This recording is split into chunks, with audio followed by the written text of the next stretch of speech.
great to see so many of you on this incredibly beautiful Maine morning. I want to welcome you to the 127th meeting of the MDI Biological Laboratory Corporation. I thought about that a lot, 127th annual meeting. That's very, very impressive.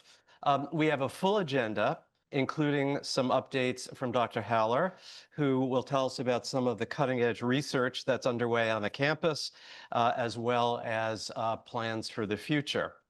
So let's get right to it. Can I have a motion to call the business meeting to order? Second? All in favor? Okay, hopefully this will go as efficiently as possible and we get to the more interesting parts of the meeting. A copy of the minutes of the 2024 annual meeting were provided electronically to everyone who registered for today's meeting, and hard copies were also outside the doors to the auditorium. Can I have a motion to approve the minutes of last year's meeting? Second? All in favor?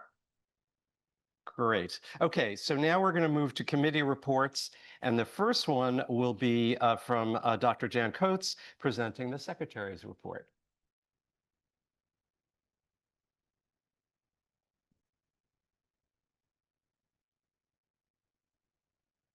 Good morning. I'm pleased to report that currently the membership of the corporation totals 197 members, which is extraordinary. It breaks down into a number of different categories. We have 10 full members, 4 associate members, 122 life full members, 33 life associate members, and that should give us our total of 197 members. Sadly, 5 members of the corporation passed away this year.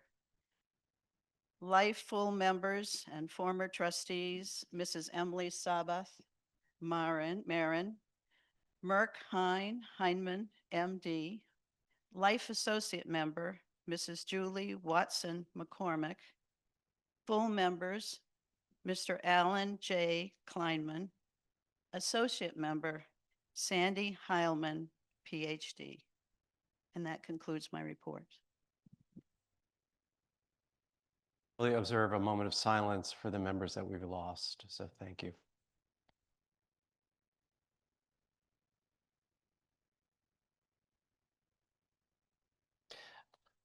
Can we have a motion to approve the Secretary's report?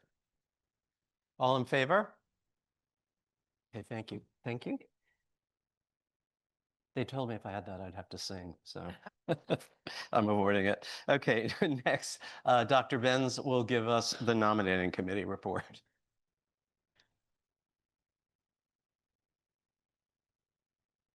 Thank you, Alan. I'm pleased to offer the nominating committee report. I'll remind you that the nominating committee is a joint committee of the corporation and the Board of Trustees. It consists of 4 members of the Board of Trustees who are also corporation members and 3 non-trustee corporation members. We're delighted this year to recommend the following appointments and reappointments to the Board of Trustees.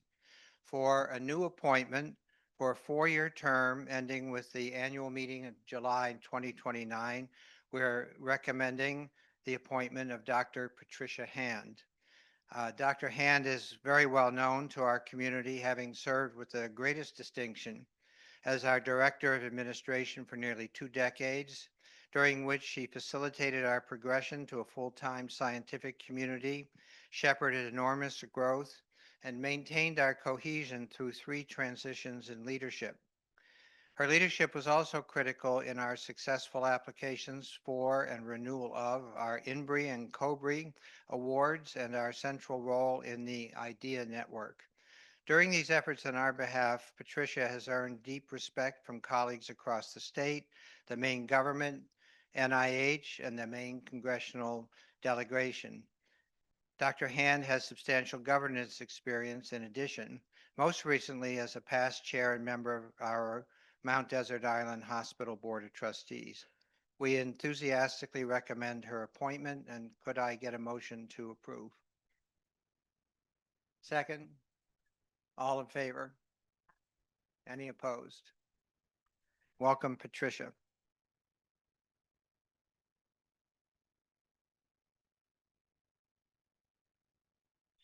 Nominating Committee also enthusiastically recommends the reappointment of 4 current members of our Board of Trustees whose present terms expire at the end of today's meeting. Each has served with distinction, and each has agreed to serve another 4-year term in the class of 2029. They are Dr. Maggie Myers, Mr. Terrence Boylan, Mr. Wistar Morris, and Mr. Rob Whitman. Could I get a motion to approve, please? All in favor?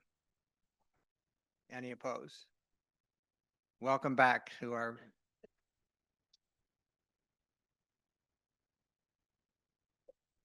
Now in a move worthy of Project 2025, the nominating committee is renominating ourselves. One of our official duties. So the trustee members of the nominating committee are Edward J. Benz Jr., Chair, Ms. Daphne Trotter, Mr. John Hayes, and Mr. Wistar Morris. And the non-trustee members are Ms. Jerry Bowers, Dr. Barbara Beltz, and Dr. Patricio Silva. So could I get a motion to approve our renomination of ourselves? All in favor? Thank you very much, and that concludes our report.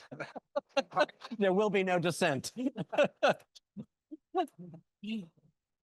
Um, I just want to echo Dr. Benz's remarks about Dr. Hand. We are really, really thrilled to welcome her to the board, and we feel very lucky to have her participation. So I think a motion to approve the well, we did that already. So I think we can move on to the treasurer's report, and that will be Dr. Tom Boyd.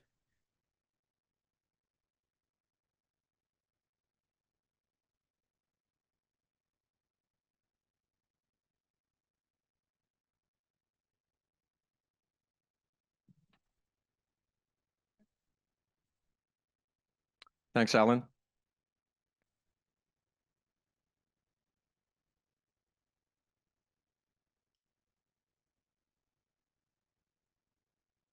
So, as in previous years, this report to the corporation covers the calendar year 2024. And the numbers that I'll show reflect the financial status as of the end of December. I'll remark on the current environment at the end. The statement of financial position compares assets and liabilities. The year-end positions as of the end of 2024 are shown in the far right-hand column and are compared with positions of the prior year, 2023. As you can see in the first line of the table, cash and certificates of deposit decreased only a small amount from 2023. In the second line, showing receivables, including grants, these funds increased by the end of 2024 versus the previous year. Assets held in investment type accounts increased by 1.4 million over year in 2023. This is shown in the third line. This includes the endowment funds. This increase was mainly due to market fluctuations in the value of the securities that we hold. I might mention that as of June 30th, 2025, the market value of the endowment funds that are held at our investment advisors totals $10.6 million. For liabilities, the main category is bonds payable. The lab continues to make regular principal and interest payments on the $5 million bond that helped finance the Morris Laboratory building in 2007. The debt is scheduled to be paid off in its entirety in the year 2036. And the category called other liabilities decreased by $300,000 at year-end 2024. Considering total assets and total liabilities, assets continued to exceed liabilities by a significant amount. Net assets were positive and are shown in the red box. Net assets encompass assets without donor restrictions and assets with donor restrictions. Net assets amounted to $25.6 million at year end, an increase of $2.4 million from the prior year.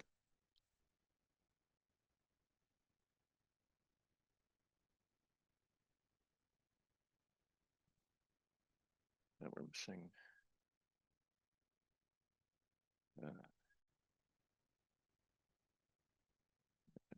Okay.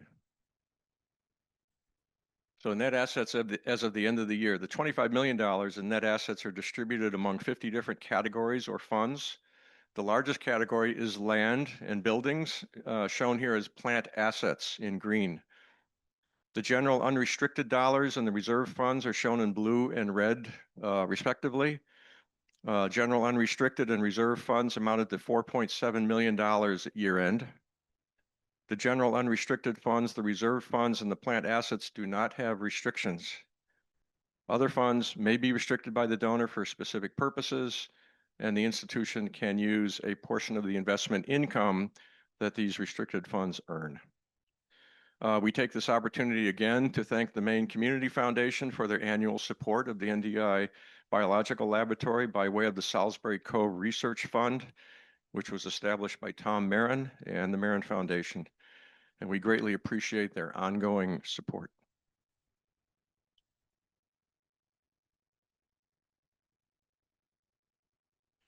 This slide shows the statement of activities for 2024. Activities include operating support and revenues and operating expenses. The numbers are broken out by those with or without donor restrictions. In terms of total operating support and revenue, it was $19.9 million in 2024. This amount includes grants and contracts and also philanthropic support, which comes in the form of annual giving and donations to the endowment and to board designated funds. We want to point out that philanthropic support recognized in 2024 was in excess of $10 million. We express our great thanks to everyone who contributed to the annual fund or to special gifts to the laboratory, because these contributions are making a very appreciable difference in our ability to continue the important work being done here. For total operating expenses, the total amount was $18.3 million. The net of operating revenue and operating expenses resulted in an increase in net assets of $1.6 million from the prior year due to operations. This is greater than originally budgeted, and the reason behind that is primarily due to the very generous and timely philanthropic donations. The non-operating net assets experienced a positive change of $0.96 million in 2024. This reflects a combination of grants and gifts for capital purposes and positive investment returns. In summary, total net assets from combined operating and non-operating activities increased by $2.4 million during the year, and at year end, the laboratory had a positive net asset balance of approximately $25.6 million.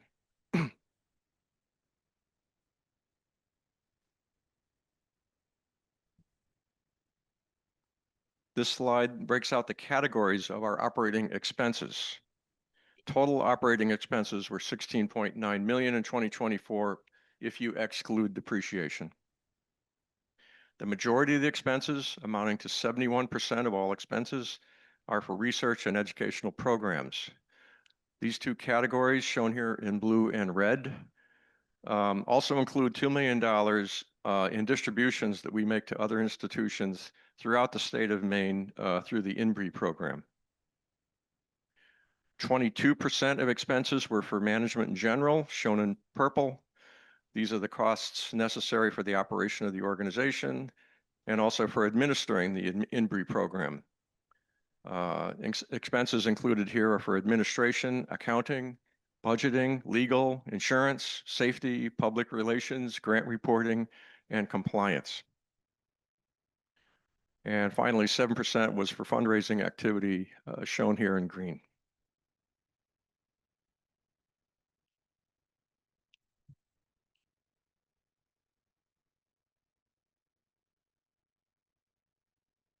This chart illustrates how the institution covered that $16.9 million in operating expenses in 2024. 48% of the money came in the form of federal grants, contracts, and subawards. And this is shown here in the blue and red sectors taken together. Breaking that out, 31% of the money needed to cover operating expenses went to the MDI Biological Laboratory. That's in the blue sector. and 17% or 2.9 million was distributed to institutions in the INBRE program. That's the red sector. As in previous years, we highlight 2 federal grants from the National Institutes of Health that continue to provide major support. The INBRE grant brings $1.9 million to the institution and $2.4 million to subawards annually.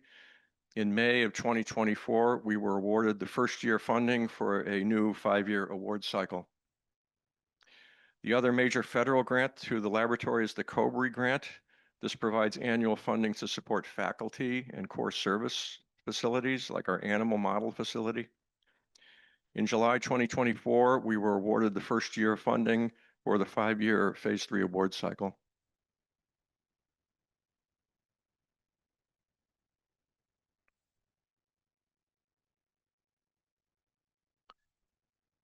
So the previous slides comprise the report to the corporation for the year 2024.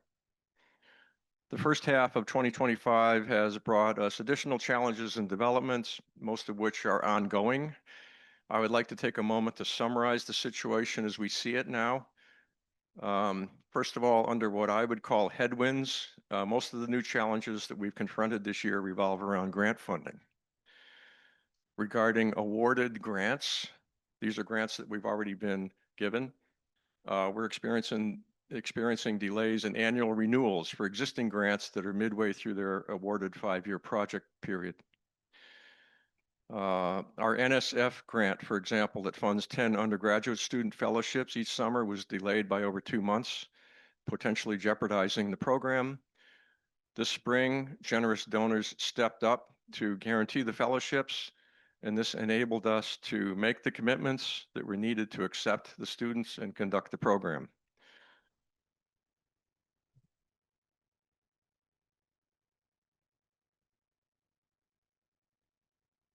Thank you. The award itself was officially received on May 27th, and this coincided with the students' first day on campus. While the funding was received at the 11th hour, our donor support prior to that was essential in enabling us to accept these students. Also, the INBRE grants annual non-competitive renewal funding was expected to be received on May 1st, but it has not been received yet. This grant provides over $1 million annually to the lab and $2.4 million to the other colleges and universities in Maine. All of the institutions in our INBRE network are awaiting the release of this funding. Our network of institutions has been working together to adapt to this funding change, and in particular, the handling of the important INBRE summer student fellowships. At the MDI Biological Labs, we've been able to host the INBRE student fellowships this year, but without donor support, we would not have been able to award all the summer fellowships that we intended. In addition to the NSF and INBRE grants, we're currently awaiting on 2 other grant renewals that should have been awarded by now as well. Regarding grant reimbursements for awarded grants, the lab has made it a practice to tally the periodic expenditures from approved federal grant monies and then ask for reimbursements after the fact. This goes on approximately monthly behind the scenes. In the past, the funds would be wired to our bank account within a day or 2 of our request. At present, there have been changes to the reimbursement timing of up to several weeks, and this is related to the implementation of new systems and review processes at the federal level. Here at the lab, our departments of sponsored programs and finance are adapting our procedures to accommodate the timing changes as well as possible. As for the indirect cost rate, as you may know, indirect costs are how grants pay for research support expenses, such as the portion of the laboratory buildings where the scientists work, the utilities and the maintenance of those buildings, the compliance costs for federal and safety regulations, and also human resources and accounting services. The lab's most recent federally negotiated indirect cost rate was 69%. There has been well-publicized discussion at the federal level to cap the indirect cost rate at 15% for all federal awardees. A mandated 15% cap would be highly impactful if made permanent for all grants. It's our understanding that there is now a nationwide conversation underway involving federal and congressional decision makers, as well as institutions, to develop a new, consistent method for calculating a more workable indirect rate that reflects the essential research costs. In terms of what I would call the tailwinds that continue to move us forward, first, we note the many positive research and collaborative activities here at the lab. It's been going well. We again express our gratitude for the outstanding philanthropic support for our mission, which has had a huge impact on our ability to be successful in 2024 and 2025. And finally, the new changes in the timing of funding have been met with significant teamwork at the lab around expense control and the development of adapted responses on all fronts. I'll conclude by saying that we await further developments in all of these areas. Thank you.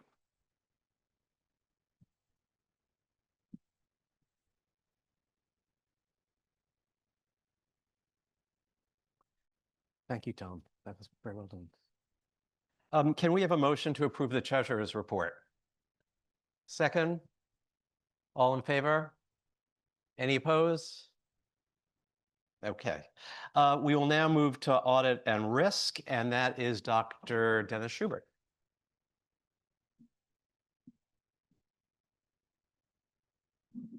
It occurred to me while the treasurer was speaking that my job is to tell you that his numbers were correct. The MDI Biological Laboratory Audit and Risk Committee engaged Baker, Newman, and Noyes to audit the financial documents and, most importantly, the business processes of the laboratory. Julie Paquette, the principal auditor, met with the committee, and she detailed the audit process and her review of the business practices of MDIBL. MDIBL received an unqualified audit opinion. Ms. Paquette was complimentary to the staff's conformance with established business practices that allowed not only a clean audit, but also an example of a very well-run organization. She was very laudatory. She was particularly complimentary to Jake Wright, our comptroller, and Claudine Lurvy, our vice president of finance. They did a great job.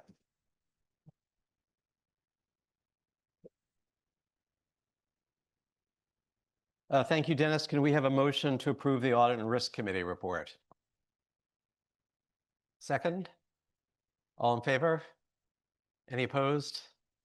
Okay, well, there being no further business, this concludes the business meeting portion of the MDI Biological Laboratory Corporation meeting. And of course, what you're really here to hear about is an update on the research that's going on at the lab. And Dr. Haller is here with us this morning. He will talk about some of the very exciting work that's being done, as well as to give us an outlook on the current landscape, and has already been alluded to by Dr. Boyd's presentation. There are some unprecedented challenges to our national scientific enterprise, and Dr. Haller will address those as well. So here we go.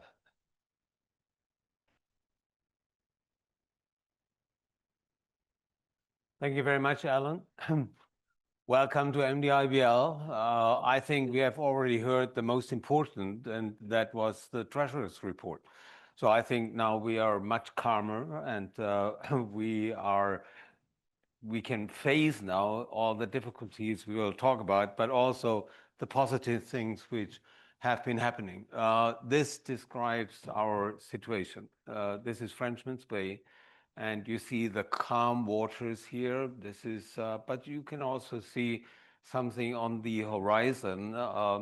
4 hours later, everything had cleared and there was sunshine and a beautiful sunset. So I gave this presentation the title, Setting the Course in Times of Uncertainty. And I think all the institutions in Maine are having something similar at the moment. We have to set a course in the fog. It's very uncertain what's happening at the moment, so this is a challenge, and I will steer you through that. And these are the different points we We'll cover imminent threats. We have to talk about that, and I'll start with that. And then we talk about stabilizing the institution. Where do we stand? What has happened over the last year, but are we prepared? That's the important question for what's in front of us. And I'll go through the different points here. And then last but not least, about next steps and new developments, because no standstill. MDIBL is still moving. We are still developing. Now, let's start with the imminent threats. How do we, oh, sorry, I think we went.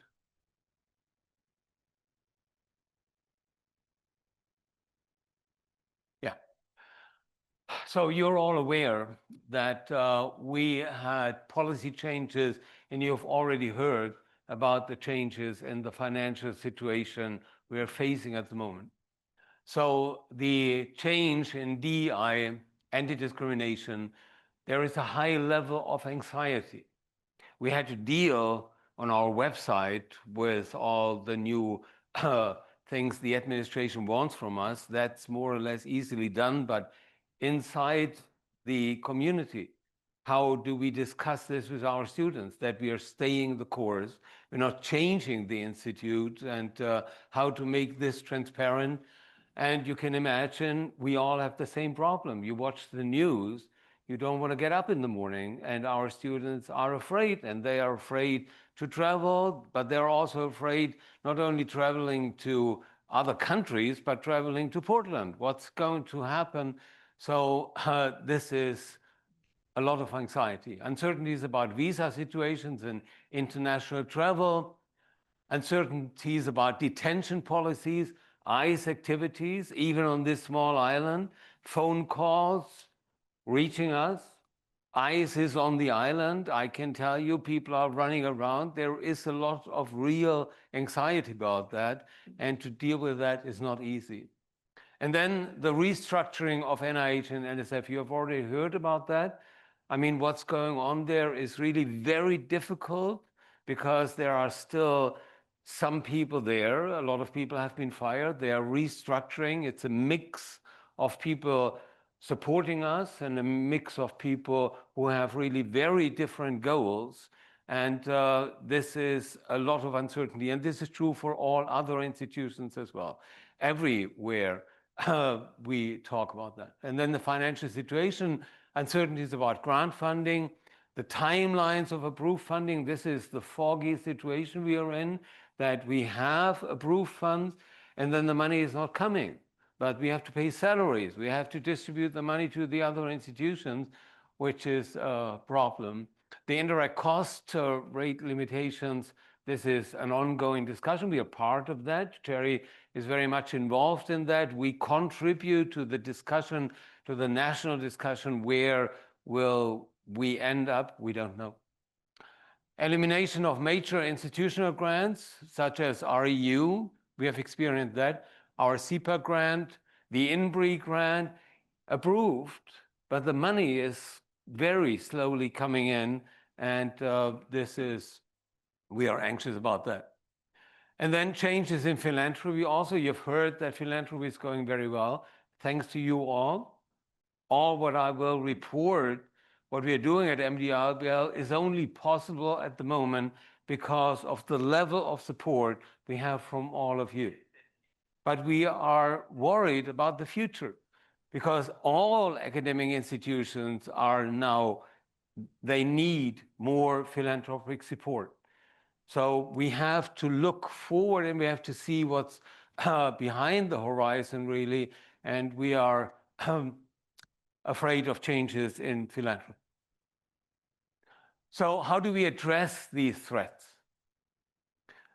What we are doing, exchange of information strategies between all the other institutions, because you can imagine an international college like the College of the Atlantics, with their involvement in climate and environment, they are even more in danger than we are. So we exchange, how do we deal with the situation with the student, but the same is with the Czechs.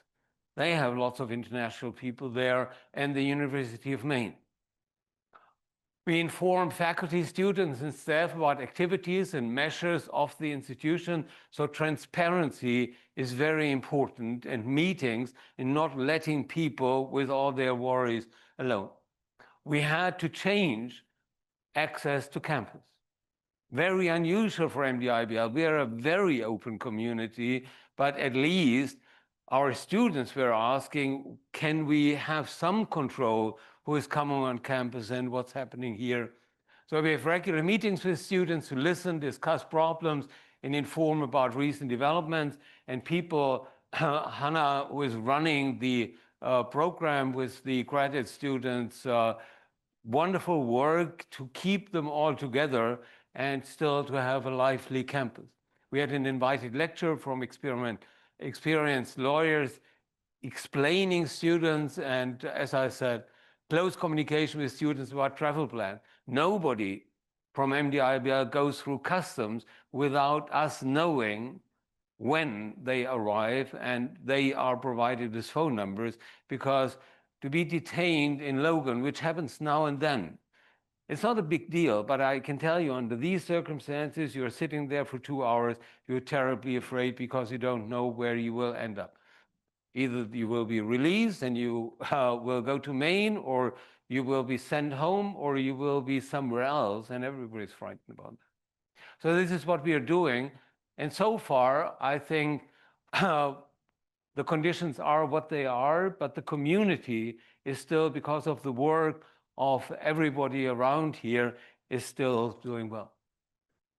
Financial situation, we focus our efforts, we reduce costs. We had very encouraging meetings beginning of the year where everybody met, and we had ideas how we can cut costs, how we can focus, develop budget scenarios, what's going to happen with an indirect cost rate of 15%, what's happening with an indirect cost rate of 30%.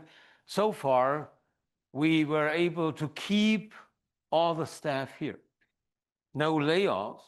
In fact, some other institutions on the island, people apply to us because we are doing better than others. We're still writing and submitting grants. With all the fog in front of us, we have improved our grants, and our scientific advisory board helped us a lot to write better grants, to be more focused.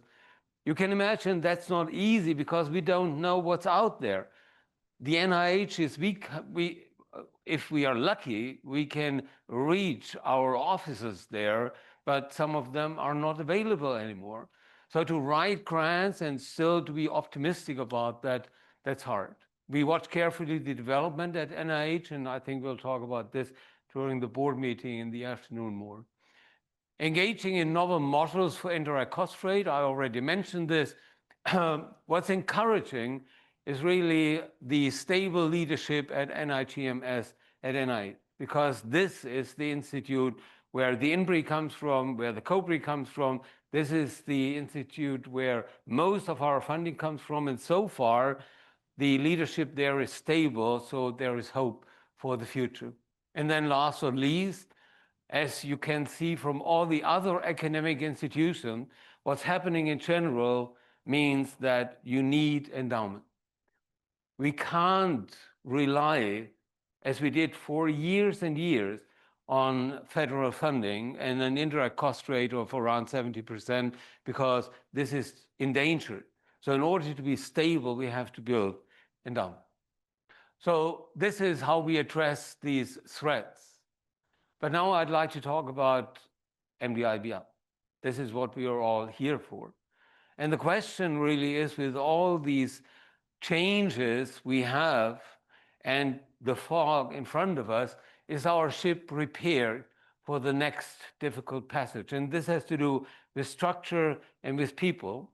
And I will not be able to mention everybody and to mention everything what we're doing, but I hope I can give you a good overview. And first of all, this is important. We have a plan, a strategic plan, which we discussed with the board and was approved years ago. And we are, despite all these difficulties, staying the course financially, and you have seen this before. In fact, we are doing quite well here. So for drug discovery, education, a better campus, outstanding science, this is moving in the right direction. And as I've mentioned, you have seen this during the finance report. Now, let's talk about the research. This is our research structure, like in most other academic institutions. So faculty, then we have the postdocs and the graduate students, and I hope the faculty will bear with me. They are doing the work. Then we have a visiting scientist program. We're very proud. A long tradition of a visiting scientist program. And thanks, it was already mentioned, to the Marin Foundation and the Marin family, we still have not only the means to support this, thank you, the board, but we have still visiting scientists coming, and I'll talk about this. And then we have core facilities, and I'll mention how these core facilities contribute and what changed. So first, the faculty. So we still have the same 10 research groups you have seen last year, and they are all doing well. You can see that we all grow older, so we have to think also about further development, and I'll come to this in a moment. And these are the people who are actually doing the work together with the faculty members. So I won't go into detail here, but these are the research groups. And I'm not exaggerating, but the spirit in the different research groups is very good. So it's very positive, it's very optimistic. Everybody is working, and you can see this. Our research is a story of success. To be honest, if we didn't have these political problems, the development, the research development of MDIBL would be wonderful. So you can see this here, invited lectures and seminars. We are recognized, 30 presentations at national, international meetings. You may ask yourself, when are they at MDIBL doing some research? We had 20 national, international keynote lectures from MDI Biolab faculty. That's outstanding in the different areas. MDIBL is acknowledged as a leading international research institution, and whether this is axolotl or whether it's zebrafish, C. elegans, MDIBL is there. The publications are getting better. 15 published manuscripts in peer-reviewed journals, and I'm very proud of this.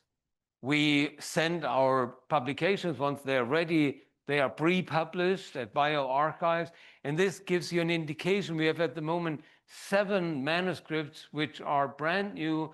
They are finished, they are out there, and they have been submitted to other journals. But this is an indication of how active we are. 3 patents submitted, 1 patent approved. And I will not go into the story about this 1 patent. Perhaps we'll talk about this next year. This gives you an overview. You don't have to read all these things, and it's confusing for most of you, but it's a wonderful example, and there are scientists here. They can see the different topics we are addressing. And you can find not only interesting titles, but our research is really up to date. The research funding, and you've heard about all the problems, we have submitted and we were successful with grants. You have heard about the problems, that the money is not coming at the right time.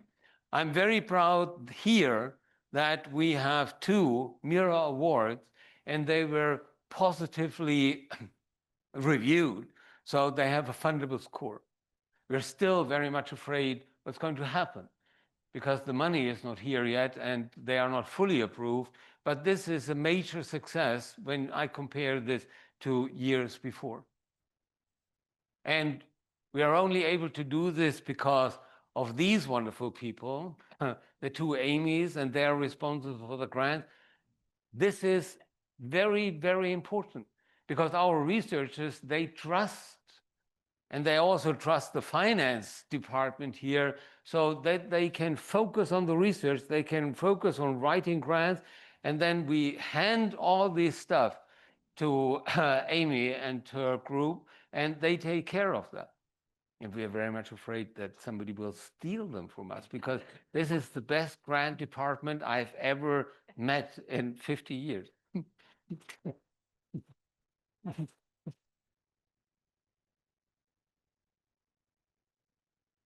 You know that we are an independent academic institution, but we have students from all over the world, and this is because we have links and contracts with different graduate schools. And Hannah is running this program, and this is our international graduate student program. So this has changed, as you have heard before, the campus dramatically. These students are here year-round for 3 to 4 years. And you can see that this is very international when you try to read all these names. And I mentioned this before, this is very important to understand. Research in the US and worldwide is international. When the graduate schools within the US, the applications come from all over the world. Only 30% are from US citizens. And all the other applications to all the graduate schools in the country. So we need these graduate students, and we are very lucky to have them. They are not only excellent researchers, but our international community, you can actually take lessons here in French or in Indian dialects. And so this is wonderful to have. And we had just the first marriage between the two of them, a Nigerian marriage in Bangor last week, which was really fascinating. And what was so great about that, that the graduate students went there a day early, a whole group of graduate students, and they prepared for the wedding. And then we had Nigerian festivities afterward. Visiting Scientist Program, I've mentioned this before. Thank you very much to the Marin family. So we have still, and this is not easy these days, both within the US to travel with family and all that, and to come to MDIBL, and internationally is also more difficult. It's not so much about crossing the border, it's about application. You have to inform your university at home now that you are planning to come as a visiting scientist to the US, because they want to know because of the changes here. So I'm very happy that we have this ongoing program, wonderful lectures on Wednesday, and this is also important for our collaboration. Here you can see our one sub-award, very complicated now. NIH, big discussions whether international people can be on grants anymore, so we'll see how this will develop in the future. I'm very happy that we can house the students and the visiting scientists. We have renovated and winterized now everything in the inner campus. We still have to deal with Spruce Point, but this is wonderful. And inside, I can tell you we have improved and improved. Some of you who have been coming here years ago, perhaps they should visit the new cottages, because the standards are so high that you actually want to move back to MDIBL. So we are through with that. And this was only possible because of these people here. So Mark with his crew, they did a wonderful job, and one cottage after another over the last 10 years to renovate and winterize them. And now we're through and now running the campus. This is Bobby and the staff in the kitchen and everybody. And this is our safety. These are our safety officers, which keep us together, keep the campus clean. And when you go out there, it's not only about the building. The gardening is wonderful. The flowers on campus are very different. And this is all because of them. Thank you very much.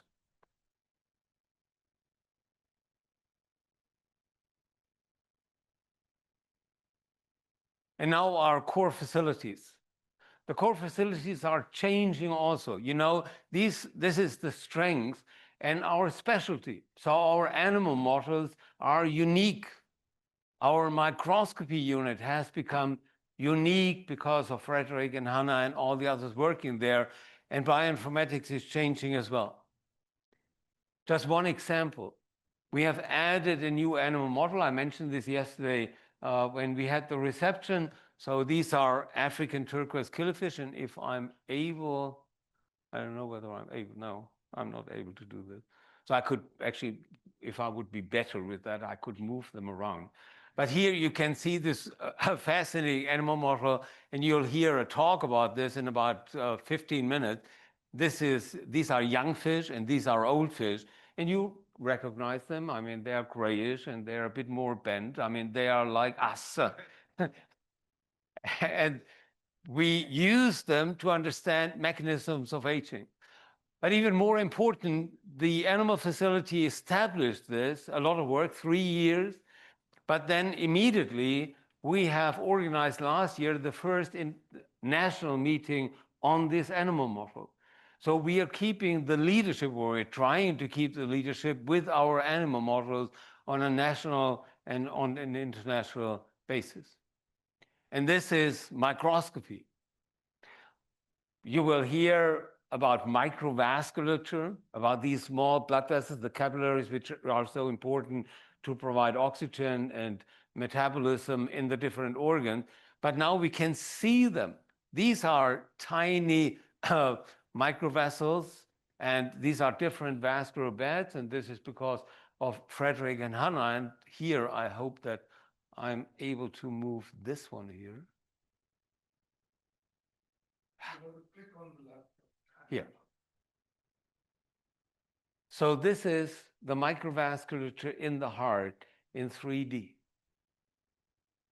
And we can analyze now using AI these structures. It's not only beautiful to look at and you want to hang it on your walls at home, but we can analyze these individual structures. We can talk about lengths, we can analyze branching points, we can analyze this whole structure, and you will hear about this when Anastasia will talk about this.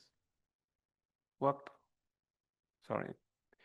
And then, very important is artificial intelligence, what we used to call bioinformatics. And to be honest, I don't know what to call this core facility, but what they're doing is that they are taking our data, and you all understand that with our gene expression profiles, the whole research, and we have people here in the room who understand this much, much better than I do, the amount of data we have is so high, and how you have to process this. And then you have to compare it with other databases. You have to go out there, you compare our animal models, you'll hear about this at the end of my talk, with human expression profiles or other animal models, and then you have to come back, and then you have to do figures. This is one of our publications. This looks very different from when I started as a medical student to do research. So you see that we are growing here. And just one remark about that, which tells you how the whole situation in academia is changing. When we have open positions in bioinformatics and we advertise this, we got 5, 6, perhaps 7 applications. The last time we advertised, we had 78 people applying for bioinformatics at MDIBL. And now you can ask yourself, my interpretation is clear, because we are so wonderful. But on the other hand, I think it also reflects how many people have been laid off and how many people are available now within the academic community. And then MDI Bioscience.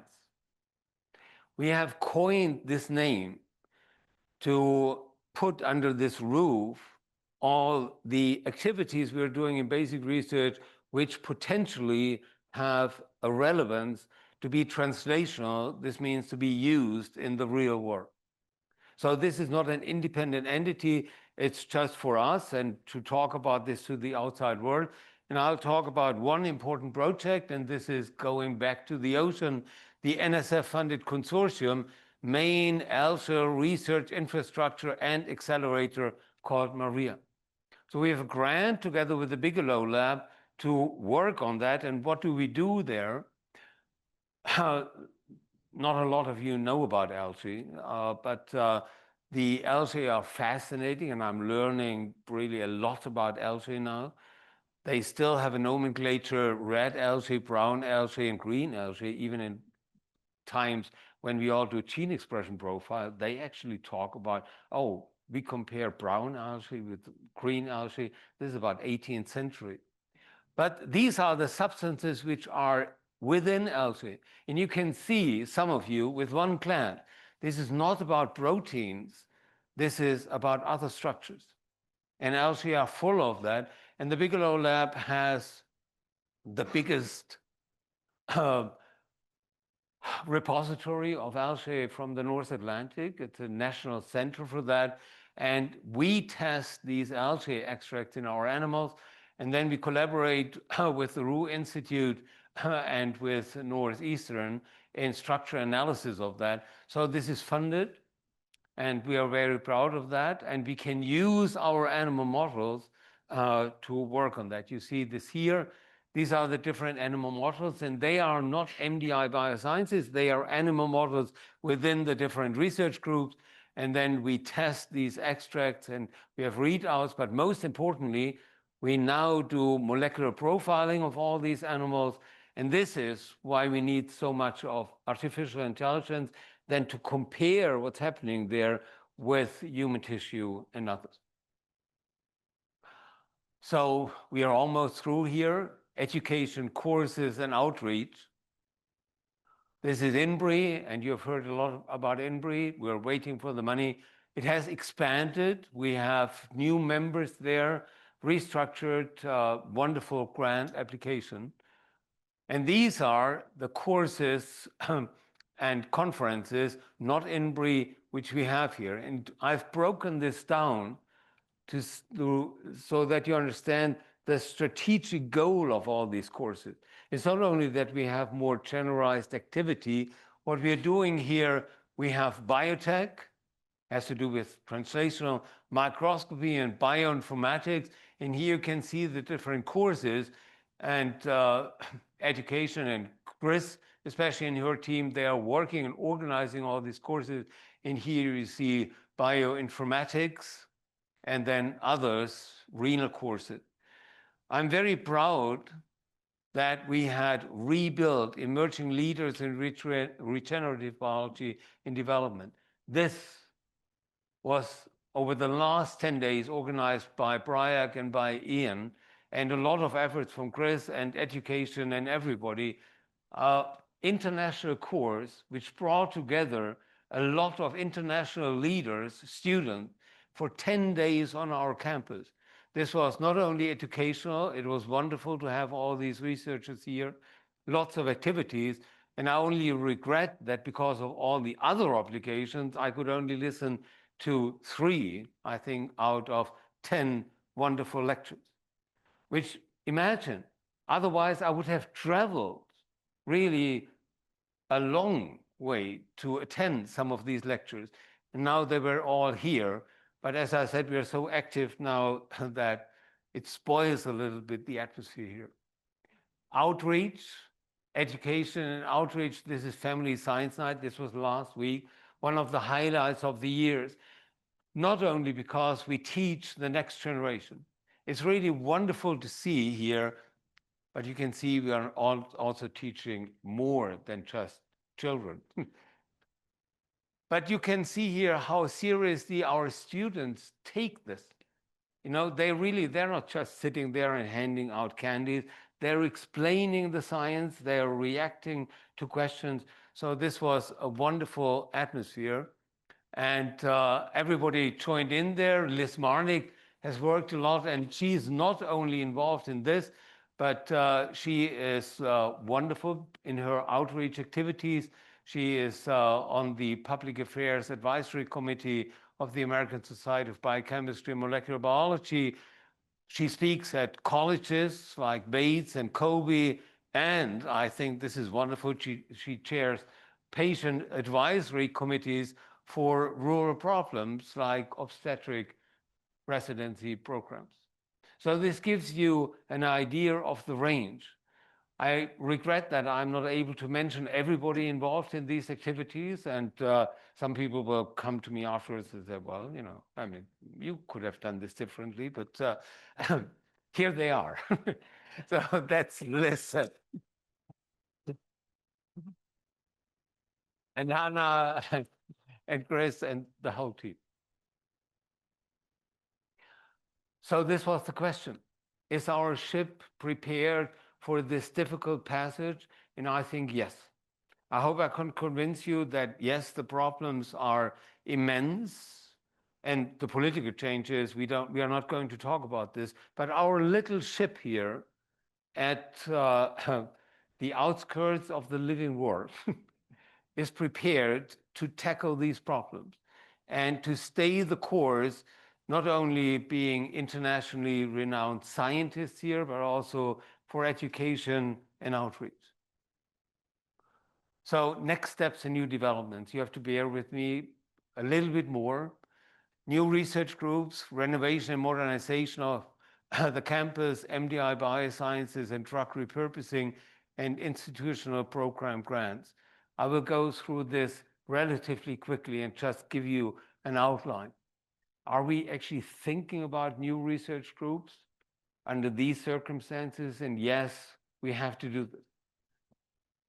So you know how important it is that we are so well connected, and we are still working on that, and I'm sitting on lots of committees, and we reach out to the different institutions, but we are putting this on a different level now. Because now we are really talking about joint research groups. And MDIBL has been discussing that forever, that we should collaborate more closely. But joint research groups means financial involvement. I want research groups here at MDIBL which are supported by other research institutions because they need us. And this is what we're working on. The Kobe College has invited me, and I've addressed their board a couple of weeks ago, actually, because they have a new research program, biomedical engineering, and we have started this discussion how MDIBL could be important and stabilize their program and how much they would invest in us in order to make this work. The College of the Atlantic, for a long time, we were collaborating. I mean, Jane Disney and we had environmental programs together with the COA, but now they have a new president. And she's thinking about biomedical research. She's thinking about restructuring COA, which was unthinkable of 5 years ago.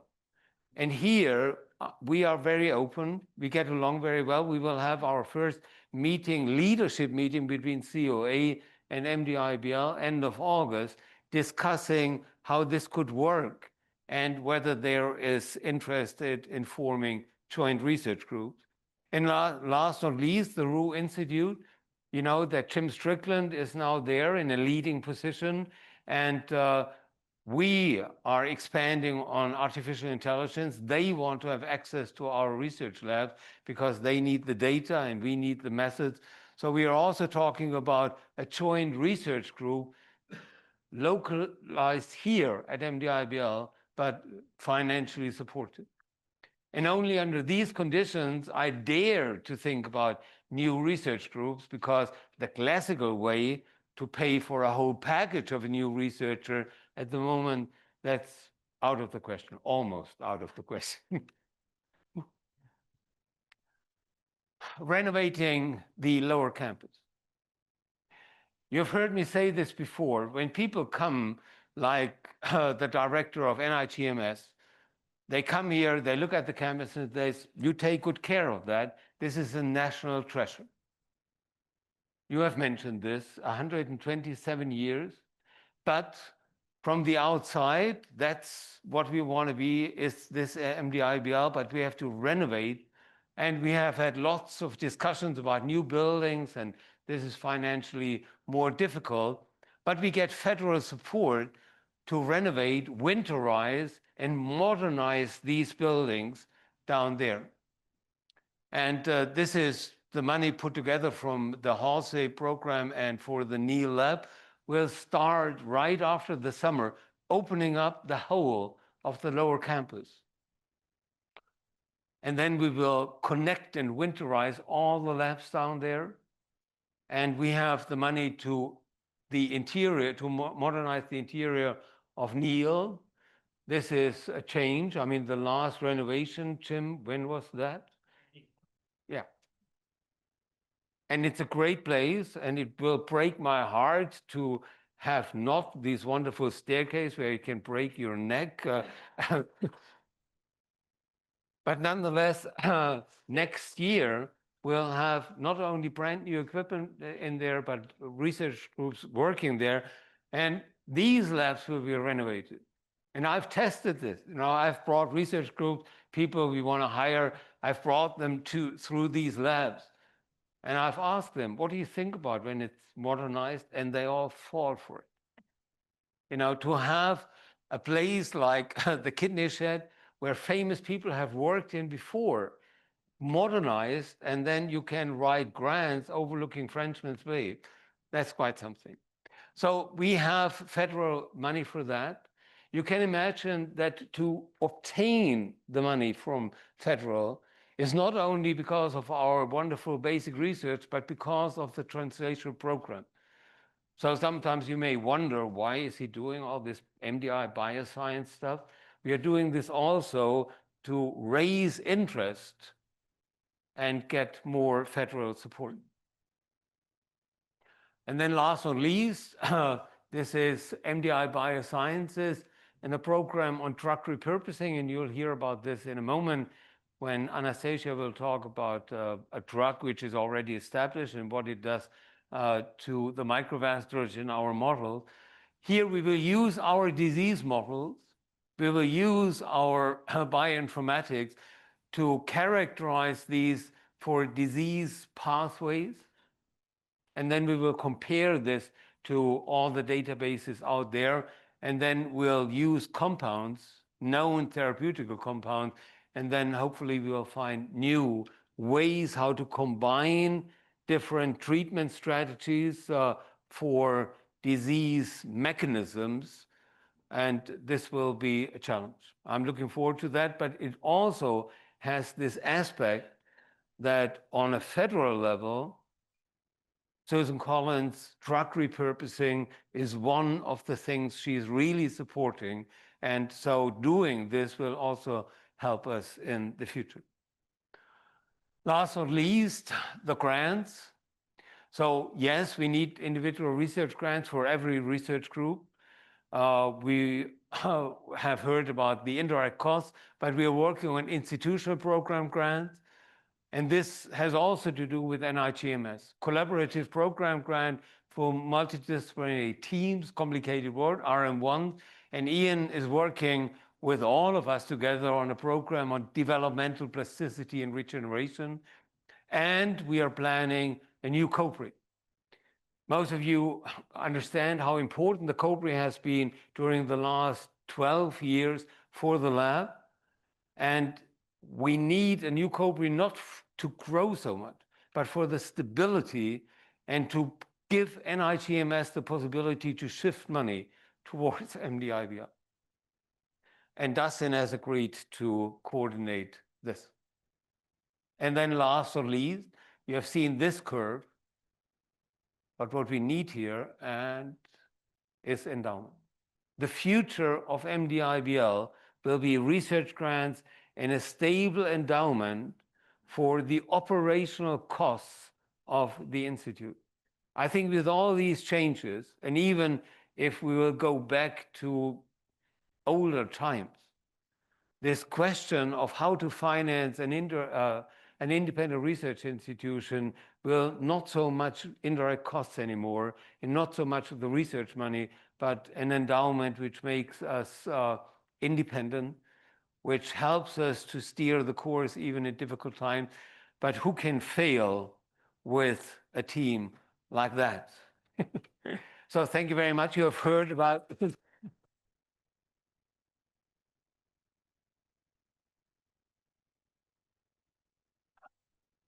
and with that, I'm done. Thank you very much for everything. Thank you, the board. I mean, the board is not only very helpful, critical conversations about the lab, and we appreciate the friendly support, but also the criticism so that we can correct our course. And this was wonderful. And last but not least, the financial support. I mean, the board members were leading this whole campaign in terms of giving. Thank you very much to the Scientific Advisory Board. They come here, they travel from distant places, and they were essential for improving our grant applications. They are essential for providing our faculty with critical input. And thank you all for your support, for being here, last but not least for the financial support, because without you, we couldn't do all this. Thank you very much.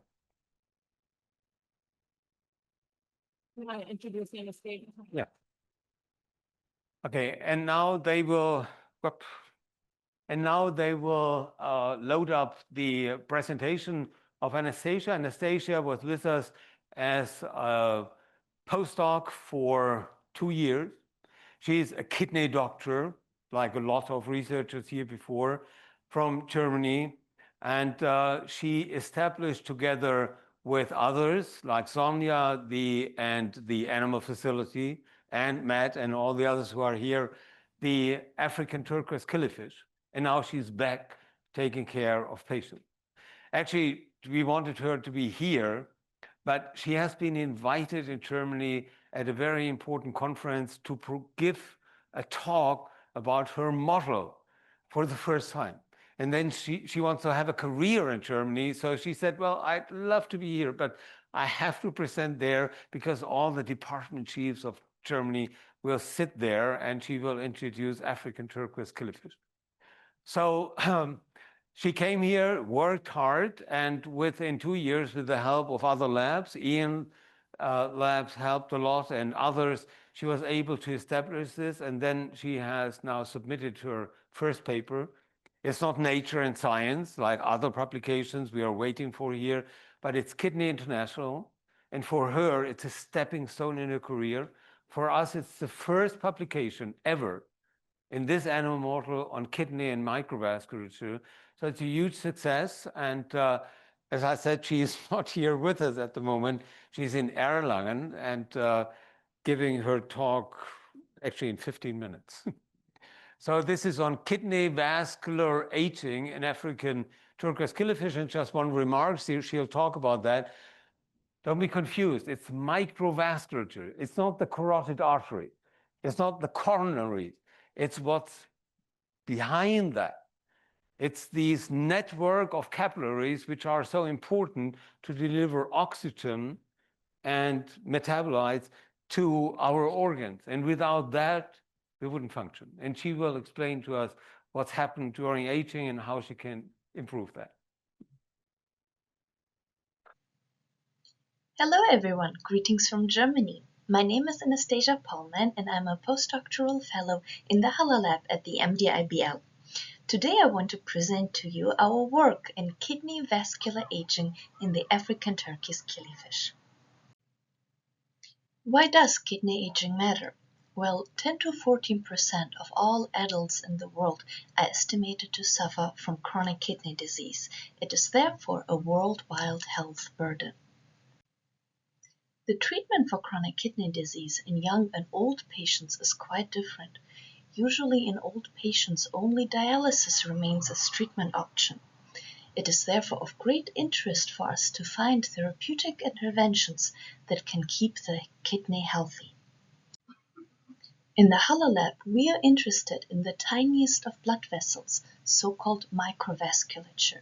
These capillaries function to deliver oxygen and nutrients to every cell in your body. But as we grow older, we know that those important tiny blood vessels disappear as we age. This is a process called microvascular rarefaction. In our work, we hypothesize that if we can stop this process, we can slow down the progression of disease and therefore have an anti-aging treatment. There are different animal models for aging research. For example, C. elegans or Drosophila have a very short lifespan, however, they lack important organs to study like the kidney. On the other side, mice and zebrafish have the same anatomy and physiology as humans. However, their long lifespan makes intervention trials very difficult. There was therefore always a gap between having an animal model that has our physiology and someone that has a short lifespan. Of course, this is where we use the African turkey's killifish. It has a very short lifespan of just 4 to 6 months, and it has a kidney very similar to that of humans and other mammals. Here you can see some videos of our own killifish. On the left-hand side, you see the vibrant colors of a young killifish. On the right-hand side, you can see the old fish that have already lost their colors.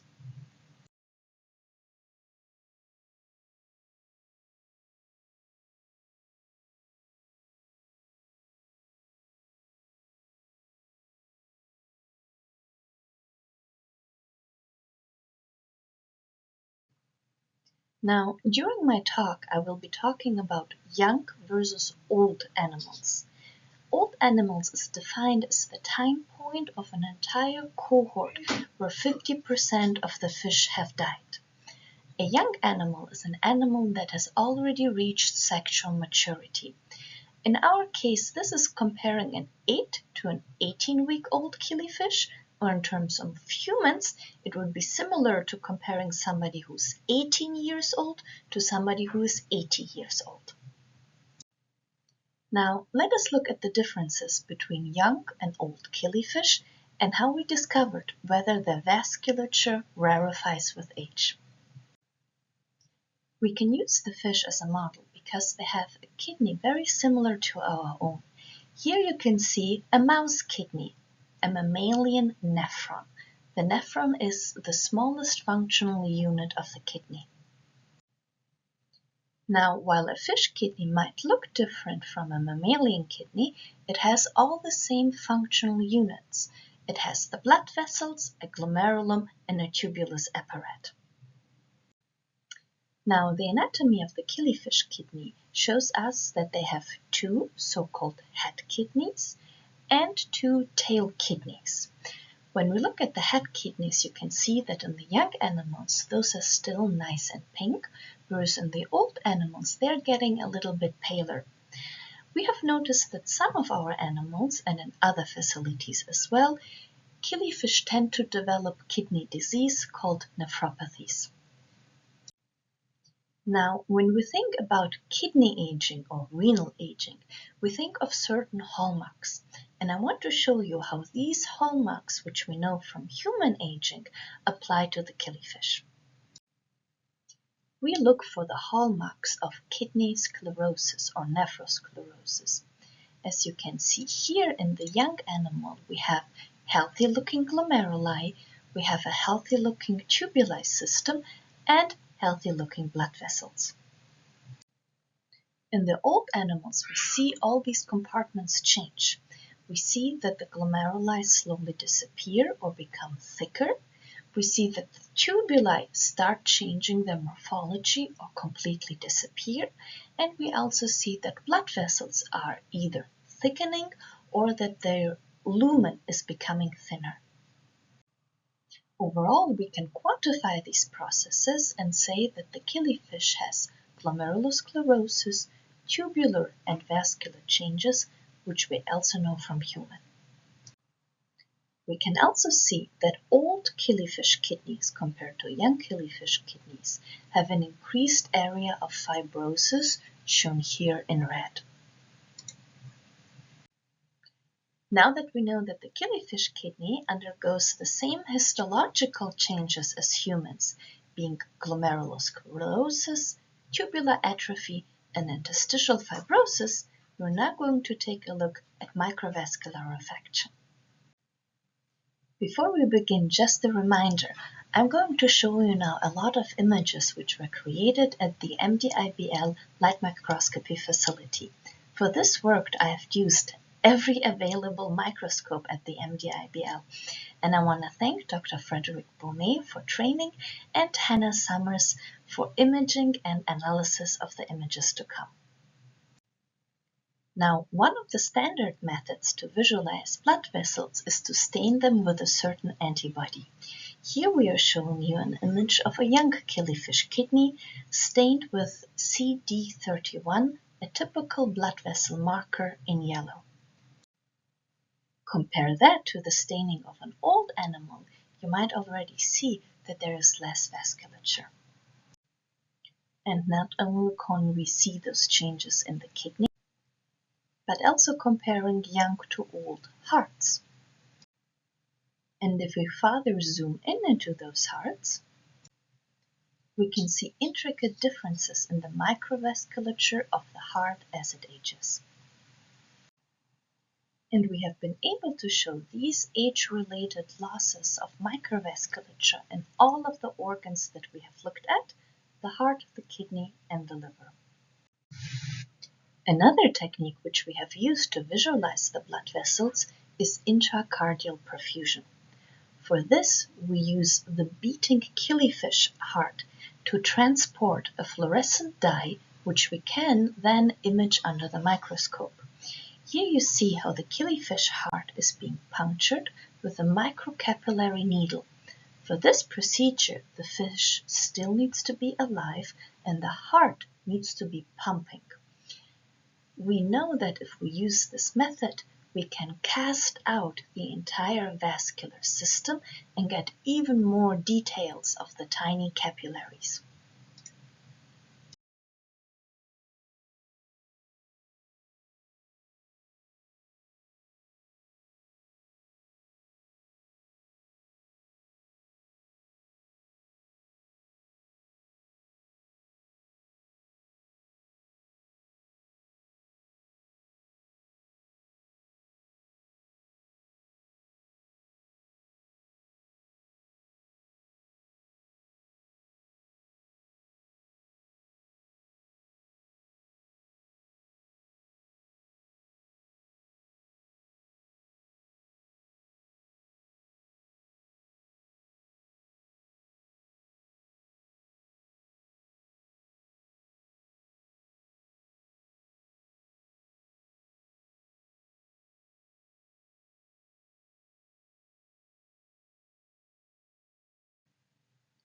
This higher resolution of imaging allows us to see even more details of the capillaries than before.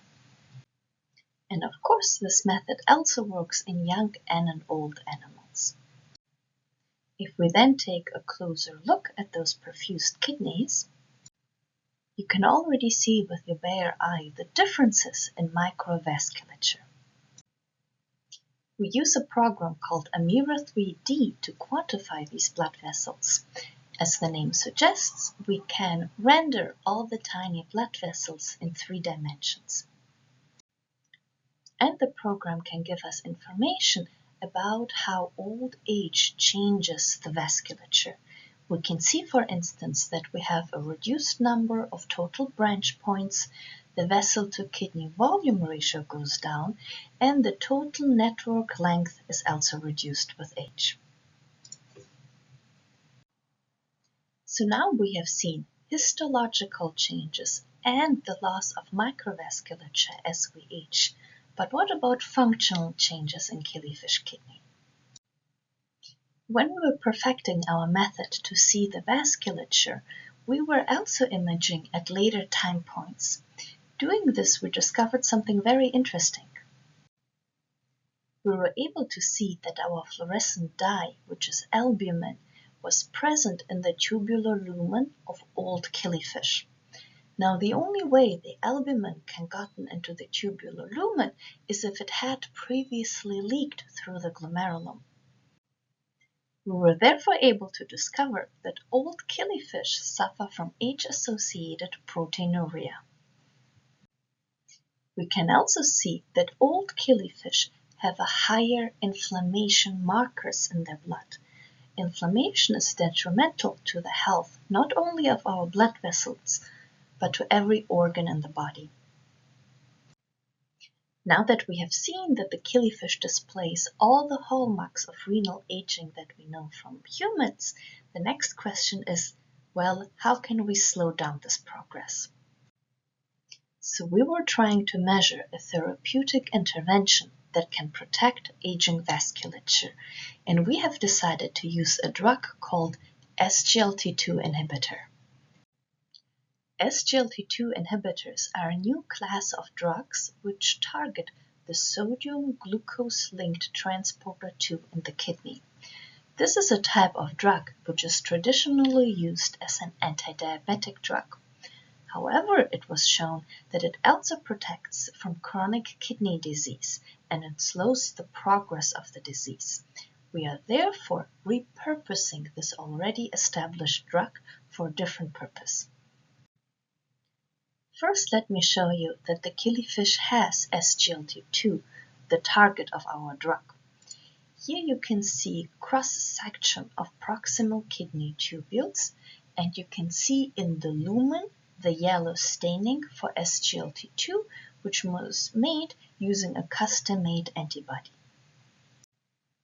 Next, we wanted to see if we can feed the drug to the fish. Here you see different kidney proximal tubules treated with a fluorescent glucose in green. Under regular conditions, the glucose enters the cell. If we add our drug to the dish, we can see that most of the glucose stays in the lumen. And this is a tubule from a fish that was fed the drug. We can use the cell-to-lumen ratio to quantify the intensity of each compartment. Doing that allows us to say that if we feed our fish the drug, it actually functions the same as if we were to treat the kidney directly. Now that we have established that the fish has our drug target and we can safely deliver the drug, let's look what the drug does to the vasculature. Once again, here you can see an image of an untreated old animal kidney and compare it to the much denser microvasculature of an animal of the same age that was being fed the drug for its entire life. We are able to use our data to make those 3D renderings of the kidney vasculature. And you may already appreciate that the treated animals have a much denser network than the untreated animals.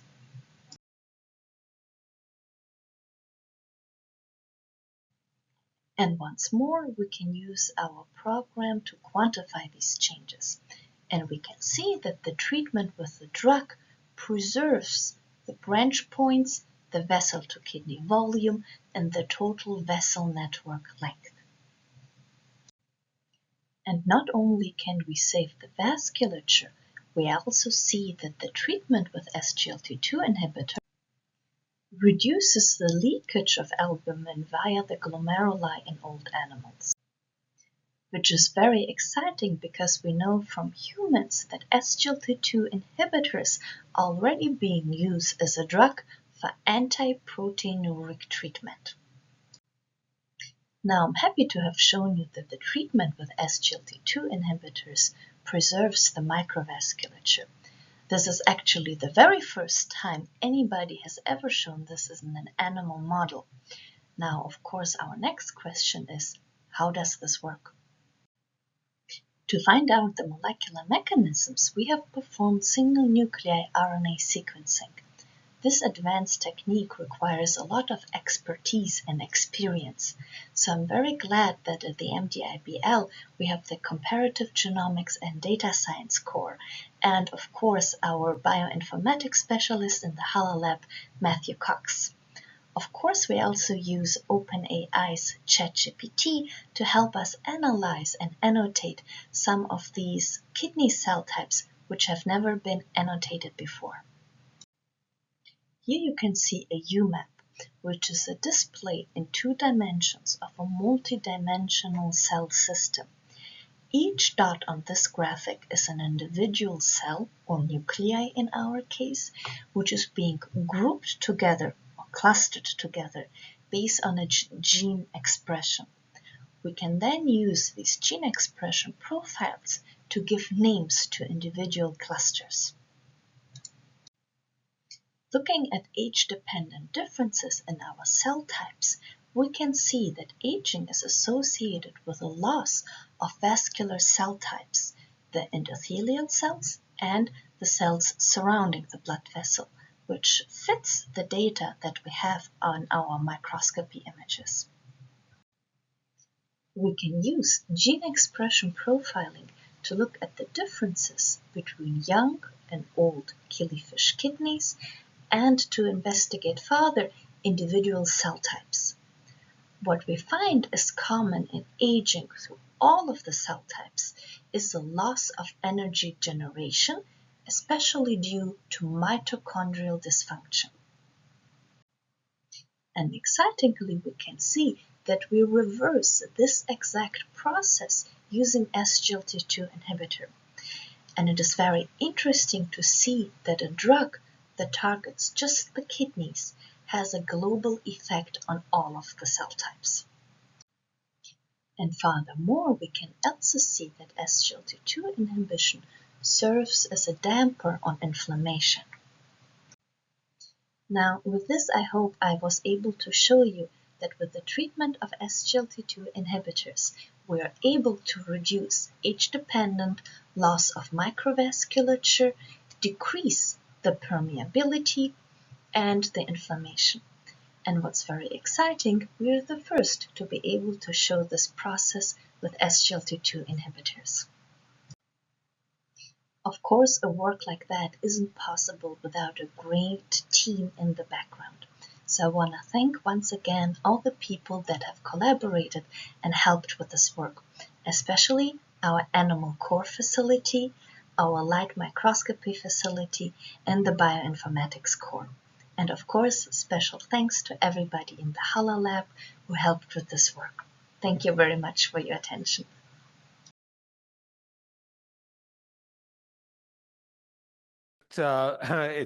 She's really unhappy. We asked her whether it was possible that she's here for questions and answers, but she's not. And as you know, even as faculty, I may be able to answer some urgent questions about the research work.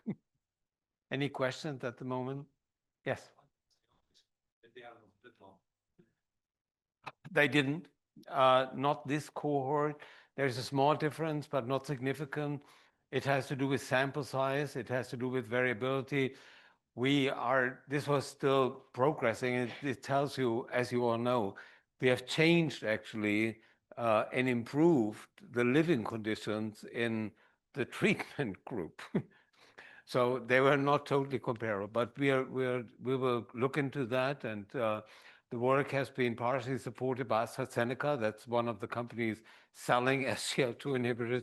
And you can imagine they now want us to really show that at least ATK will live longer because it will be very helpful for future studies.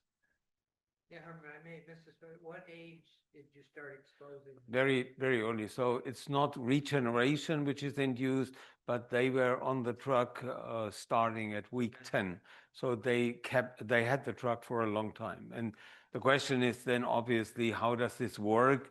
Especially for the scientists in the room, we have SGLT2 transporters in the tubules and nowhere else.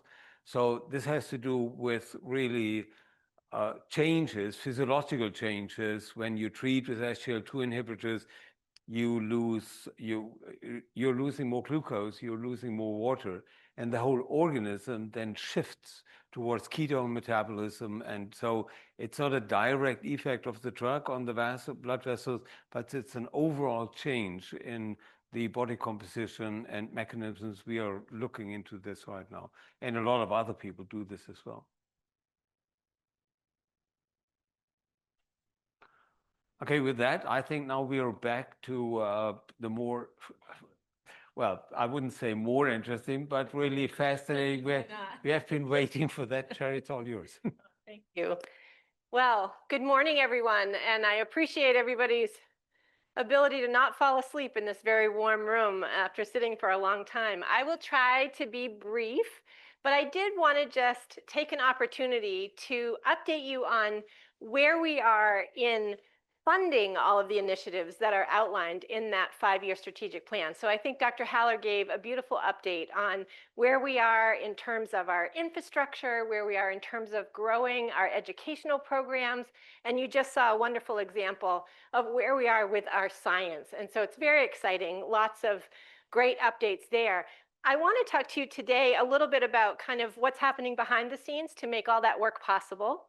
And I just want you all to appreciate my Zen moment here with taking this beautiful image of Star Point. It was a conundrum this morning whether or not to show this image or maybe give you a better sense of what the day is like in any given moment here at MDIBL over the last few months. But I'll try to spare you that and try to focus on the positive, because you've heard a bit about some of the challenges that we are currently facing. Certainly not, MDIBL is not alone in that. It is happening everywhere in the United States. So I'm hoping that we can chat just a bit today about some of those things and not necessarily see them just as challenges, but also as opportunities, because I think some good things for MDIBL have come out of where we currently are. So just to sort of start at the 5,000-foot level, I know you all have heard, many of you are intimately familiar with kind of what some of these challenges are, but this is currently the president's budget request. And so what you see here is the budgets for all of the major research and development, federally funded research and development initiatives. And you will notice that HHS, which is where the National Institutes of Health lives in terms of the appropriation budget, he is calling for a 38% reduction in NIH funding. Our friends at NSF did not even fare as well as we did. They are looking at a 55% reduction in funding. And all of that looks pretty good when you look at the Department of Interior, which is scheduled for almost a 70% reduction. So our friends at Acadia National Park are also really feeling this pain, or the potential of this pain. But I want to stress that the president's budget is a request. Congress is not legally obligated to take that request. They take it under advisement, but it is treated simply as a request. And so that puts us in an important moment, because we are just now beginning the appropriations process. Several of the appropriations bills have come through the House. And what we're seeing, at least early indications, and God knows on that roller coaster, it can change in a matter of seconds these days, but NSF would not receive a 55% reduction in the House bill, but rather a 23% reduction. NOAA, which we all know is critically important, especially as we deal with the impacts of a changing climate, would receive a 9% cut instead of 29%, and NASA would stay level compared to a proposed 34% cut. So I say this to you because now is a moment. It is a moment for your voice to be heard. It is a moment for this community to speak out and really stress the importance of continued funding for science, because it affects every aspect of our life, right? It's not just about human health. It's about our environment. It's about clean water. It's about all of those things that we care about. So I would just encourage you to really think about how you might share your voice in this moment, right? So whether it is talking with your neighbors, right? It could be writing a letter to the editor. It could be picking up the phone and calling your elected official. It could be paying them a visit. All of those things matter. And we're seeing that Congress does have some level of appreciation of the importance of this funding. So this literally is a moment. In the next 2 weeks, right, as we approach the August recess, many of them will probably be scooting out before then, but at the end of the fiscal year, which is September 30th, these appropriations bills, there will be a lot of pressure for those bills to be approved. So in the next month or two, This is going to be a critical time for all of us to speak out and let people know what matters to us in terms of the future of our use of our tax dollars. So when we talk a little bit about opportunities, I think some of you know that this certainly does present many, many challenges for the national scientific enterprise. It's not just about funding, it's also about the scientific process, right? How science is done, how people think about science, what we want those outcomes to be. And so this is a wide impacting situation. But I think it also, as I said, does present us with some opportunities. And many of you know that in April, Dr. Haller was invited to speak before the full Senate Appropriations Committee. And, you know, in hindsight, looking back on that moment, we readily said yes. And then reality set in about 5 minutes later, and I was like, what the hell? Why? It was a tense moment. You know, I have testified, Dr. Haller's testified at the state level many, many times, but this is an order of magnitude different. And I think the hardest thing is trying to anticipate what the questions might be and how to respond to those. So when you're in that situation, what do? You know, you use your call card, whatever the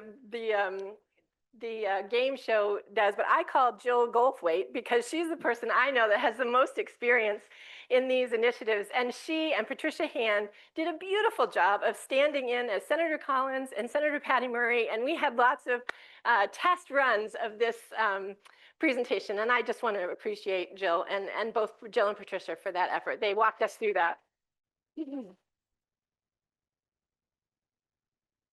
So, talking a little bit about where we are, you've heard this phrase this morning already that we have some headwinds, but I hope that we have given you some reasons for optimism this morning. As I mentioned, you heard about the exciting research, and that was just one project. We have at least a half dozen more that are equally as exciting. So, in many ways, when we think back on what we outlined in that strategic plan, it's happening. That vision is actually working. It is moving forward. It's unfortunate that it's happening in this moment when our funding is in crisis. But nonetheless, there is plenty of reason for optimism. And that's really what we want to talk a little bit about this morning. We know that we have an extraordinary community here at MDIBL. And we hear that time and time again. When we bring folks here to visit for the first time, it is not at all uncommon for them to say, there's just something about this place, right? And you all make that what it is. It is the people who are here. It is the scientists. It is the students. It's all of you. Your willingness to be open and approachable about the work that you do makes all the difference. And of course, we have an amazingly engaged and committed group of supporters. And that's really where I want to tell you a little bit about how that work is going.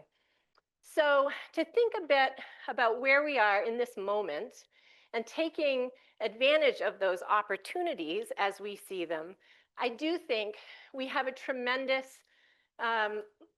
opportunity to tell our story. And that is really something that we are very focused on right now. We know this place has a compelling story and we need to do a better job of telling it. And so my colleague Fred and Rebecca have really been working overtime to help put the work that you all are doing in words that the public can readily understand and relate to. And so we also are working very hard to advocate at every level. So whether it is continuing our robust relationships with the federal delegation, it is participating in association boards, BioMaine at the state level, whatever that may be, we are pulling all of the levers that we can possibly pull to keep things moving forward in a positive way. And at the end of the day, we are really focused on just leaning in to this amazing community because I think we all need that boost, right? That sense of optimism, that reminder that this work matters and we are moving forward. So where are we in terms of telling our story? You can see here, this is a terrible graph for you to all be able to read, but the point is our media hits are up 660% this year. Thank you for the Appropriations Committee testimony, because that's really what that's about. But it also is really underpinned by a tremendous effort to just reach out to the media, to invite them in, to explain the work that's happening, to give them that firsthand look. And we are really seeing that effort pay off. And I didn't prepare a slide about our social media hits, but you see a very similar trend there as well. So we are going to really push and do everything we can to continue that momentum. And we actually look to all of you to help us do that. So if you see a story on social media, if you like it, or you hover over it, or you share it with your friends, that makes a big difference. That's how the algorithm works. And so the more people we have doing that, the better it is. And if you're on LinkedIn, you can share a longer form, form content. We've seen our LinkedIn numbers go through the roof over the last year. So it does matter. And that is a place where everybody can actually play an important role. So when we talk about advocacy and we talk about little tiny MDIBL on an island off the coast of Maine, how do we have a seat at the table, right? When we are talking about things that are happening on the national scale. So you've heard a little bit this morning about indirect cost rates and the devastating impact that 15%, mandatory 15% across the board would have on our ability to fund the work, the actual costs of doing research. And so for many, many years, 25 years, I think when I first came to MDIBL, we have participated in something called the Association of Independent Research Institutions. I am the immediate past president of that group, and it provides MDIBL with a fantastic seat at the table. It is a way that we can have a direct impact on this national conversation that is currently happening around developing a better model for accounting for indirect costs. So there are about 12 academic associations that were gathered together by a gentleman named Dr. Kelvin Drogenmeier, who was the previous director of the Office of Science and Technology Policy at the White House during the first Trump administration. He is at the University of Illinois. He's one of the kindest, most thoughtful individuals I've ever met, and just did a beautiful job of really wrangling cats. I mean, this is, as you can imagine, a large group of people who have very different perspectives and priorities. And he did a wonderful job of saying, look, we need to come up with a better model, and we have a short time to do it. And so I won't bore you with all the details, but we are now rolling out with congressional leaders and members of the Appropriations Committee a new model for indirect costs. And we feel pretty comfortable that it's not perfect, right? No model is, and everybody had to give something.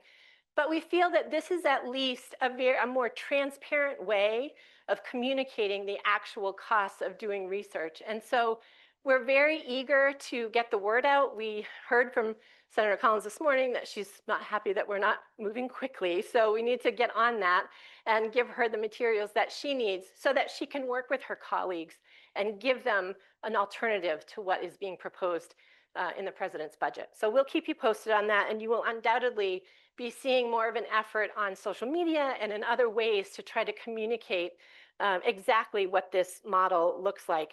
I will just tell you briefly, essentially what it does is it takes those, what we previously, horrible terminology to say indirect costs, the costs of things like regulatory compliance, payroll, utilities, all of those things that you as a business owner understand are the costs of doing business would then be incorporated more into the direct costs of a grant. And so then anything that is not directly related specifically to that project would receive a 15% overall overhead. So this is very much the way that foundations expect a budget when you are requesting funding from them. So it's a model that already exists in the funding community, and so we're hopeful that this will actually get some traction. When we talk about levers to pull, Dr. Haller mentioned Liz Marnick and the incredible job that she is doing, and I just wanted to also mention her work on the advocacy side of things. And she and her colleague Hannah Lust have just done an amazing job of helping us all be better communicators. That's really what is so important in this moment, is that we are able to communicate the importance of this work in a way that is effective and that it reaches people.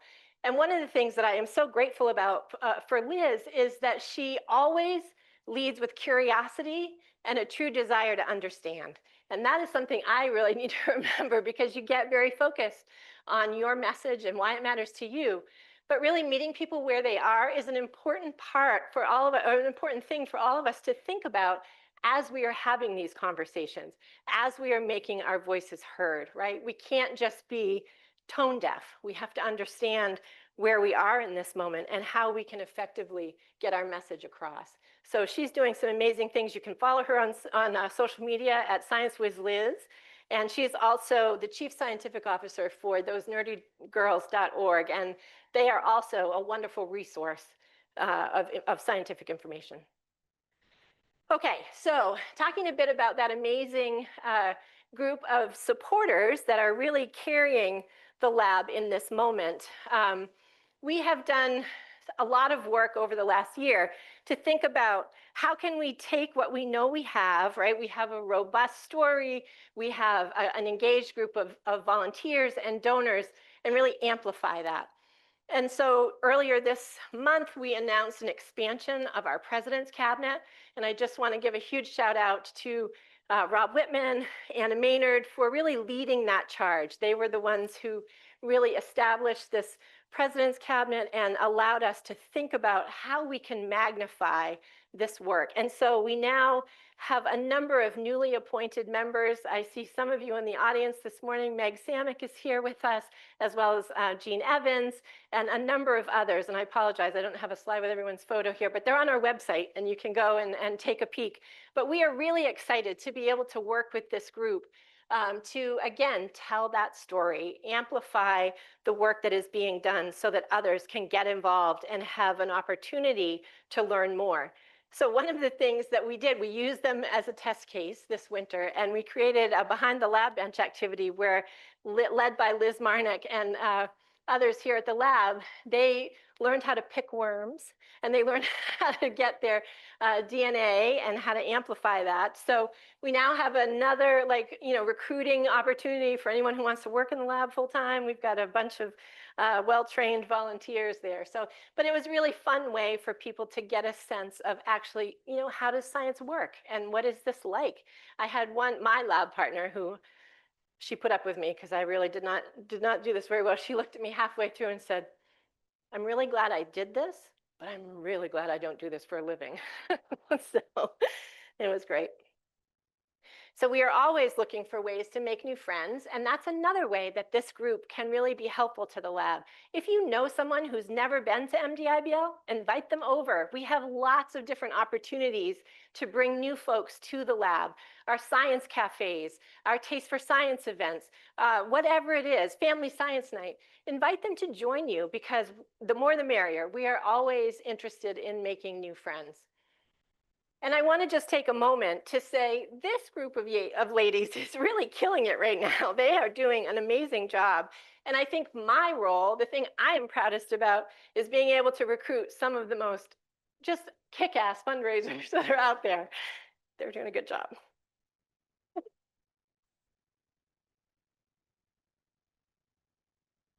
And what you see here is evidence of that. So in 2022, when we first began to put together the strategic plan, we were raising just under $3 million a year. And that was a big number for us, actually. We were pretty excited about that. And if you had told me at the time that today we would be looking at reaching a goal of $11.2 million, I would have told you that you were crazy.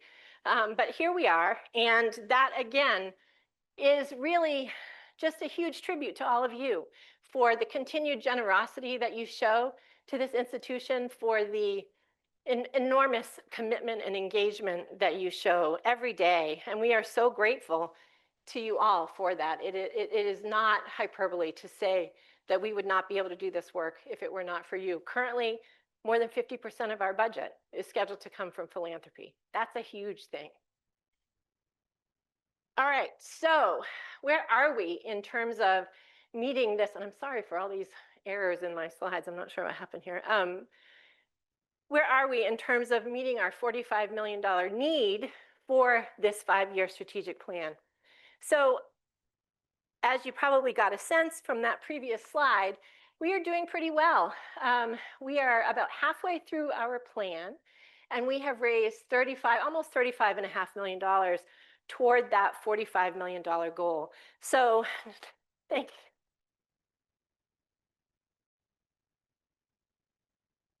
So we have $28 million. I only deal in round numbers. So I'm a fundraiser. I don't do the decimal points. I'm just kidding. $28 million that we currently have cash in hand. And we have $7.5 million in signed commitments. So those will come in pledge payments over the next couple of years. We currently have just around $3 million out in solicitations. So we anticipate we will be pretty close to $40 million by the end of the year. So we are narrowing in on that $45 million goal. That is a moment for us to sort of take a pause, right? We are halfway through this 5-year period. The landscape has completely shifted, right? The business model that we had originally outlined in that strategic plan is really in question in this moment. And so this afternoon, I think we'll have a great conversation with our board about what that looks like going forward. How do we, in this current reality, think about what the remaining 2 or 3 years of the strategic plan look like? Do we need to shift our model? And if so, what is the impact on philanthropy? How does that play in? And so, just to kind of tell you what I'm thinking personally is that, and others here at the lab, is really how can we build a more independent future, one where the lab might be somewhat protected from the political will of the day and be able to sustain its core operations independently. So we want to try to reduce our reliance on federal grants. They will never go away. They are an essential part of doing science. But if we can use, as I said, use those things for new initiatives and really cover those core costs more internally, I think that's an important thing for us to think about, and creating this new revenue model. So that really comes down to increasing our endowment. And I think when I first joined MDIBL, I think our endowment was somewhere in the neighborhood of $1.5 million, and then it doubled probably over a decade or so. So it's always been something that we have known that we needed to do, but our infrastructure needs and recruitment needs were so great, and we didn't have the depth in our donor pool to be able to do both things at the same time. So we had to make some choices about how we were going to grow and what that looks like. And so back in 2021, we knew that at the end of this 5-year strategic plan, the next initiative would undoubtedly be an effort to raise money for endowment. I think that timeline has shrunk dramatically, and I think we need to figure out a way that we can do that now in this moment. So again, apologies to finance because I don't use decimal points, and so there's round numbers here.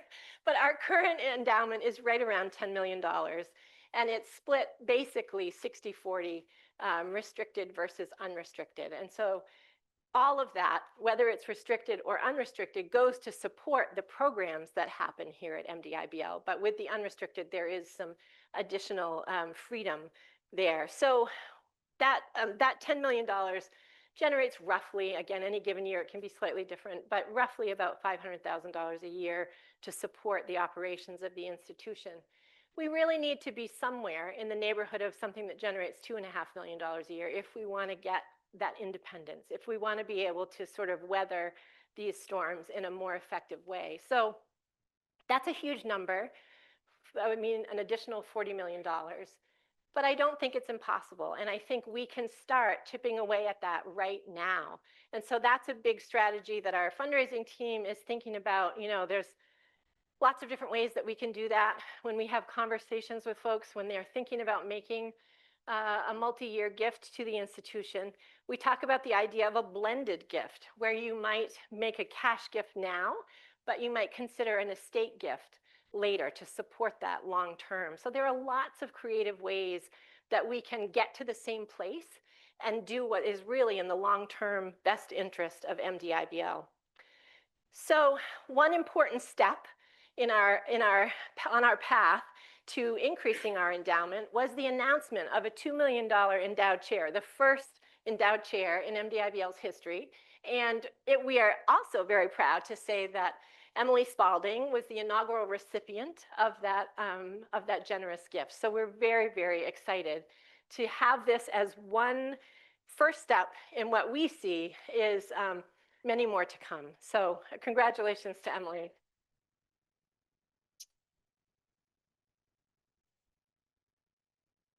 All right. So big lift, right? Lots to do. But there's also lots of reasons for optimism.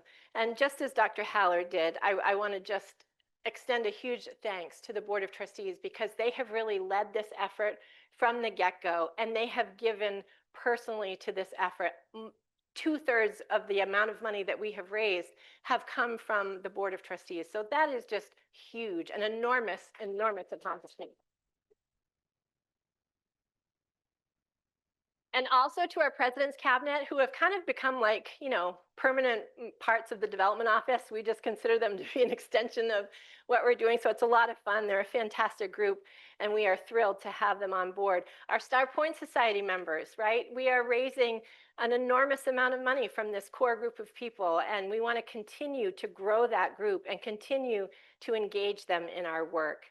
And of course, a huge thanks to all of you, the staff, the faculty, everyone who makes their work accessible to our donors, because that is one of the defining factors. People say, your work is so approachable here. You welcome people into your labs, and they love that. And so I want to make sure that we see that continue. And our entire amazing community is just a huge source of joy for us all right now. So thank you. So I want to just leave you again with a couple of calls to action, things that we can all do that I think will really help move the lab forward in this moment. One is thinking about including the lab in your estate plan. So this can be as easy as you logging on to your retirement account and saying, if you go to your beneficiaries, you can choose 1%, 0.5%, 10%, whatever you want. Very easy to do. You can do it within 5 minutes and be done. So think about that. And I will just say that your retirement plan is one of your most heavily taxed assets. So just think about that too. There's lots of easy ways to do that. You could also do the same with a life insurance plan, right? Very easy. Can be done in 5 minutes or less. Share your enthusiasm for science. Make your voice heard. This is important. We need to do this right now. And that's it. Apparently, we're done. We're ready to go.